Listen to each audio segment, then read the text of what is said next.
Welcome back to game number 2, ladies and gentlemen. This is the Go4StarCraft monthly finals for January. I am Rifkin, joined today by Zombie Grub, and this is still the first series of the day, but the second map in this best of 3, and currently leading 1-0 in the top left corner of Heavy Rain from the team My Insanity, the almost unstoppable Jjakji. And in the bottom right, as the red Zerg, it is Liquid Snute.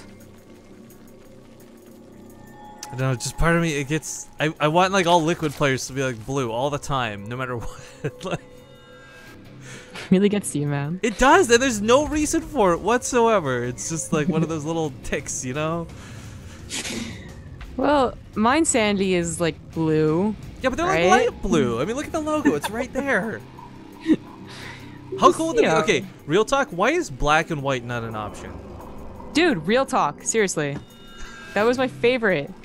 I know, and it's like, you remember like Brood War, you'd have to use like the little quote-unquote like hack modes to enable black and white colors too. Like, you had to like really stretch for that. I mean, you can go black and white like through custom settings in StarCraft 2, but they're not available to like ladder matches or like these sort of like, real games.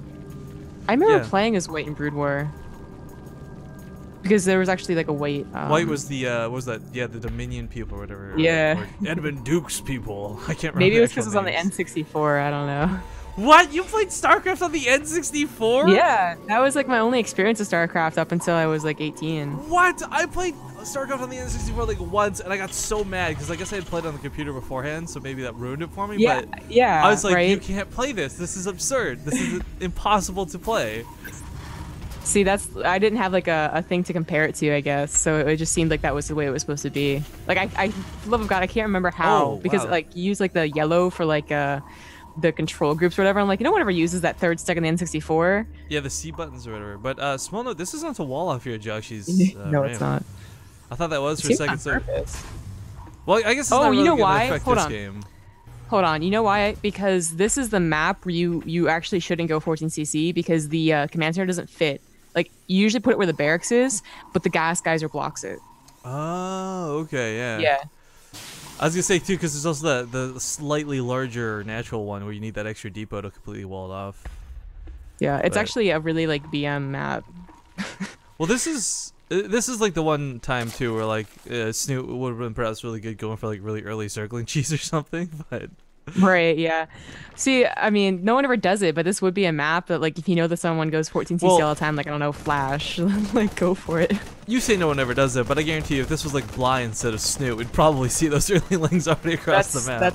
That's a really good point. Of course, he'd probably, I don't know, anyways. It's seriously, like, a terrible map.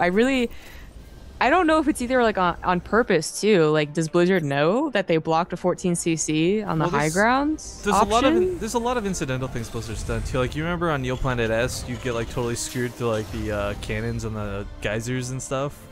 Like, you put the pylon behind the geysers and I can't remember exactly how it ended up working, but you could like fully wall off the bottom of the ramp. Is the point? Okay, yeah. Well, that sounds familiar. Yeah, but then they actually fixed it. Like, I don't think they know. Whoa, what is... about it. This is a no third, 2 commands, or... Well, 3 Raxus is typical. This is fine. Yeah, 3 Rax. But putting them behind the natural base is weird. This is going to keep Snute from scouting it most likely, but as we see people start flowing to the main. See, like, usually these overlords, they don't go to the natural, they go into the main, because that's where everyone puts their stuff. But, you know, if you don't scout the fact they didn't get a 3rd command center, if you just assume that happens because you didn't scout it, it could end a game. We actually saw, who was it that ended it? Oh man, God, it was recently. It was the IM qualifiers where someone just like completely. It was Innovation. That's right, Innovation versus Solar. He actually didn't scout a 2-base attack from a Terran, and he lost the game like straight up. He had nothing to defend it. Game one, yeah. Yeah, exactly. And he came back to win it, but you know that happened. And I was just like, jeez. Yeah, if you guys missed it, by the way, I did post all the IEM videos up on YouTube. They're all the ones we cast are all there now. So I know sometimes I'm pretty slow with VODs, and I do apologize for that. I know it's probably something I wish I could do a little bit better, but I got all this up really quickly, so those are all ready to rock and roll. If anyone missed any of those, there were some really good games, and the one Zombie Grub just referenced, actually, Solar versus Innovation, was probably one of the better ones. It was a good series. The first game was in, but it was a good series overall. Snute does not quite get the skill enough that he needed. No. This is one of those scenarios too where like I really like watching like before layer, like forget overseers for a second. Like Overlord's speed early on is such a big deal because if that Overlord had the pneumatized characters, like he would have been in the base, he would have been out of the base, and he would have been alive for later on. But instead, Snute gets no scouting information for it. Yeah. You know, some Zergs actually are very keen on getting that early Overlord speed. I do like it, you know, personally. If I play Zerg, I get it. These Hellions are looking for a run by again, but that's not going to happen. No. There's a ton of queens. The Lings already have speed, and there's there's pretty much a wall off. So would have been a complete waste to go in there. That's one of the things about Snute though, like he is one of those players who will get those extra queens out. Like I know there's a lot of people who they'll go for 3 queens and use 1 for a creep in the start and then just transition that over later, but Snute always ends up going for like 5 or 6. I've seen him even sometimes even go like 7 if he's really scared early on like this. And these are great at warding off. Like you guys think like, okay, Hellions are coming out, you're screwed. Well, let's get roaches out. This is the only answer, but a lot of the times stupid amounts of queens will actually cover that role. You know, he's getting an earlier Baneling nest than usual. Usually you get your lair, and then somewhere like the mid lair, you get the Baneling nest. I think this is more because of what happened in game 1. I don't think he's going to go super aggressive with it. That's not what I'm saying. I'm saying like this is going to like save him. One of the things that Snore didn't have was that his Banelings just finished when the attack happened. So we had no Banelings.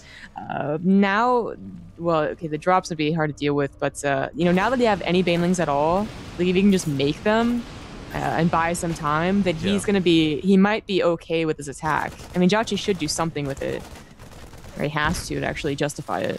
Yeah, that's a lot of Banelings coming in, but they're not going to be done yet. This is the clock he needs to really stay in this game.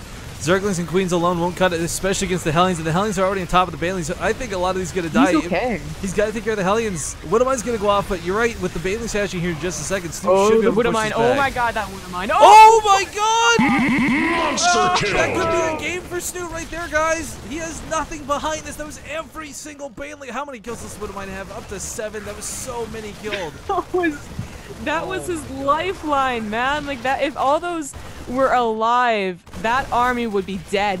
It would actually 100%. Have gone really well too, because the medevacs couldn't pick them up, which is usually a guarantee when you do this attack. These Banelings are still alive. Just barely gonna go down here towards the end. A couple Banelings running in. Drones will hold them in place, and Snute holds. But I mean, he lost so many queens in that. when like this happened. Yeah. Only 3 workers dead, but good game is gonna be called. Just. Wow, that's not even like a throw. That was just like a really nice Widowmine. I wonder if that was on purpose too. Like if he identified he only has Banelings, I can hit those Banelings with this Widowmine, and so he clicked on him. That would have been boss. You know, we talked recently about how like people go Hellbats because they're less of a gamble, more of like guaranteed usage, and people don't like Widowmines because they can be risky. I don't even, like, if I was Snute, I would be so mad right now. I would be too. Alright, well, Snute takes it, or sorry, Jjakji rather takes it 2-0 here in the end, so we'll continue on to the brackets.